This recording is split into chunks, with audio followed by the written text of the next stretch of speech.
কিছুর জন্য মুখে দেয় অথবা দেয় না, রশিটা মোটা করে নেয়, চুনিয়া না পড়ে এতগুলা কাজ করা হচ্ছে, তারপর সে মরতে পারে। এর মধ্যে যদি কেউ দেখে ফেলায়, সে কি মরতে পারবে? মরার মধ্যে তো পরিকল্পনা। আর তোমরা বাংলাদেশ সর্বোচ্চ বিদ্যাপীঠে পড়বা, কোন পরিকল্পনা ছাড়া কি দেবাই? তোমাদের কত বড় সাহস, কত বড় সাহস, তোমরা বাংলাদেশের সর্বোচ্চ বিদ্যাপীঠে পড়তে চাও, অথচ এখনো ঘুম থেকে জাগো নাই। আমি অজু করাইতে আছি, যারা অজু করে লাইছে, যারা 6 মাস আগে 4 মাস আগে এই যে গত শুক্রবার ওরিয়েন্টেশন করছে, আজকে তুমি করছো, আবার আমাদের আগামী শুক্রবার ওরিয়েন্টেশন আছে কাদের?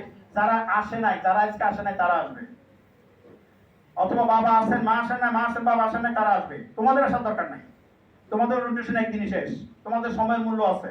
তোমরা বাসা বসে শুধু পড়বা, তুমি তোমার মতো করে পড়ো। কি পড়বা সেটাও আমি একটা রুটিন দিয়ে দিব, এবং কি পড়তে হবে সেটাও আমি বলে দিব। ইনশাআল্লাহ আগামী 11 তারিখে রাজপথে শেষ হয়ে যাবে। কি বিরক্ত হচ্ছ তোমরা?